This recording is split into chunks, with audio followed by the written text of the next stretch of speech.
Je me présente encore. Dis encore ton nom. Je m'appelle Ouattara. Kassou. Kassou. Mais je ne m'appelle pas Darama. Mon nom c'est Ouattara. Je viens du nord de la Côte d'Ivoire. Il y a des Ouattara en Côte d'Ivoire. Il y a des Ouattara au Burkina Faso. Il y a des Ouattara en Guinée. Il y a des Ouattara au Mali. Mais moi je suis le Ouattara de la Côte d'Ivoire. Je ne viens pas de Sénou. Ce soir, je remercie toutes ces personnes qui sont venues de la France, tous ceux qui sont venus de la Belgique, tous ces drapeaux, tous ces pays. Je vous dis merci. Merci pour tout ce que vous faites. Vous ne le faites pas pour vous, mais vous le faites pour le monde de demain. Vous le faites pour la Côte d'Ivoire et vous le faites pour l'Afrique. Nous sommes en Belgique. Nous sommes en Flandre. Nous sommes en Verse. C'est ici où se trouve le poumon économique de la Belgique. Cette ville que vous voyez là a empêché la Belgique de fonctionner pendant 2 ans. C'est ici où on trouve la puissance politique de la Belgique. Et je m'adresse aux autorités de la Belgique. Mon cœur saigne. Mon cœur saigne.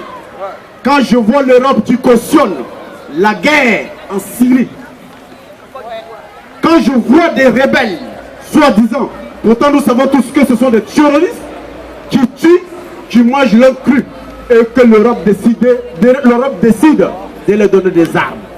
Wow! Les mêmes personnes viendront demain pour dire que ce sont des terroristes. Il faut arrêter de cautionner le terrorisme.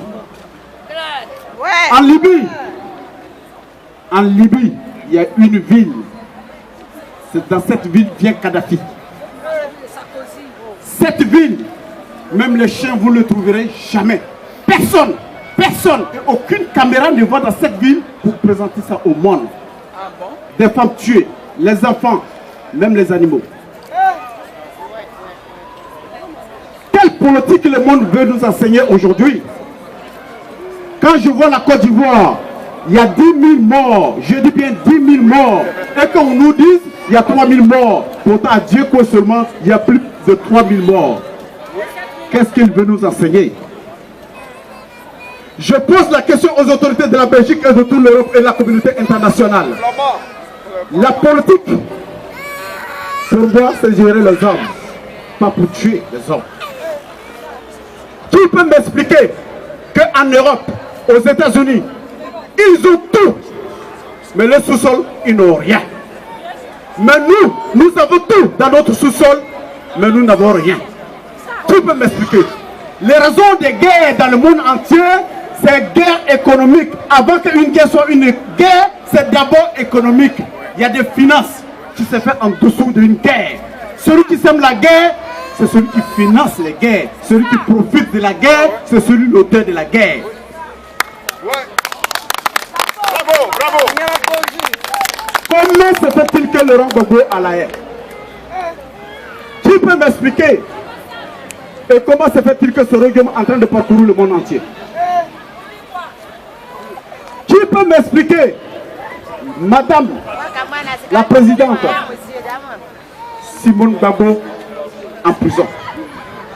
Pendant ce temps, Ouattao, les Tiefosiers et tous les autres se promènent. Ils puent notre sous-sol.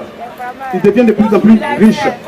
On nous dit, depuis 2010, ils ont fait des économies plus de 122 millions d'euros. Ça fait des milliards. C'est tueur. Et personne ne peut dénoncer ça. C'est que je ne comprends pas, on veut nous apprendre à vivre. Je tiens à dire ici, à tous ceux qui m'attendent, on a reçu des leçons de personnes. En Afrique, il y a des intellectuels. En Afrique, il y a des gens qui sont intelligents. Il y a des gens qui sont capables de gérer l'Afrique. On n'a pas besoin qu'on se mêle toujours dans nos problèmes. Quand vous vous mêlez, vous regardez ça mal, vous tuez, vous soutenez les viols. Qui peut m'expliquer aujourd'hui, il y a plus de 2 femmes qui... Tous les jours, il y a plus de 2 femmes qui sont violées au Congo. Tous les jours. Et tous les jours, il y a plus de 10 femmes qui sont tuées au Congo. Qui Qui empêche ça? Qu'est-ce que l'ONU fout là-bas? Comment l'ONU peut être au Congo et qu'il y a des viols, il y a des tueries? Mais les présences là-bas, ça sert à quoi?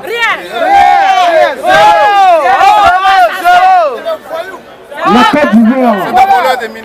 Côte d'Ivoire, la Côte d'Ivoire, nous avons tué personne. Nous sommes victimes des richesses de notre sous-sol. C'est ça. Mes frères, belges, français, s'il vous plaît, aidez-nous pour que nous ne fuyons pas la justice. Nous devons affronter la justice parce que nous sommes dans la vérité. C'est ça. C'est ceux qui ne sont pas dans la vérité qui sont en Côte d'Ivoire. Alassane Dramane Ouattara et tous ceux qui sont autour de lui. Aidez-nous à faire sortir le président Laurent Gbagbo de la prison. Vous dites Alassane a gagné. Moi non. Et cela est prouvé sur le plan juridique. Mais je vais dire, même si Alassane avait gagné, à combien? À combien? C'était équilibré. Et comment on peut vouloir détruire l'adversaire et tous ceux qui le suivent et gouverner un pays où il y a eu des élections et c'était équilibré? Je tiens à dire à Bakimoun, Corée du Sud, Corée du Nord, il y a des problèmes. Je tiens à dire à Bakimoun, entre l'Inde et le Pakistan, il y a un problème. Il vient de là-bas qui règle. Nous, on a des problèmes en Afrique, on sait les régler. Avant que ces gens-là ne connaissent pas l'Afrique, quand on avait nos problèmes, on a assis à l'arbre à palabre, on réglait. Aujourd'hui, vous venez avec vos fusils, vous armez les gens. Je tiens à dire à la Belgique, ici il y a des sociétés de fabrication des armes. Et ces sociétés, avant de vendre les armes, il faut que l'Assemblée nationale belge soit au courant. Comment se fait-il qu'autour des armes belges en Afrique qui font la guerre avec des rebelles, et puis après vous venez nous dire, vous n'êtes pas au courant de ce qui se passe ailleurs. Je tiens aussi à dire à tous les Ivoiriens qui sont ici, que ce soit la France, que ce soit la Belgique, aidez-nous. Le combat est lourd. Et nous avons besoin de vous. Mais je tiens aussi à défier n'importe qui, que ce soit Bakimoun, que ce soit Sarkozy, que Obama, l'histoire va se faire. Et c'est nous qui allons écrire notre propre histoire. Je vous salue. Merci, président. Bravo! Est-ce qu'on peut encore s'acclamer? On a assez écouté tous les orateurs. On va danser.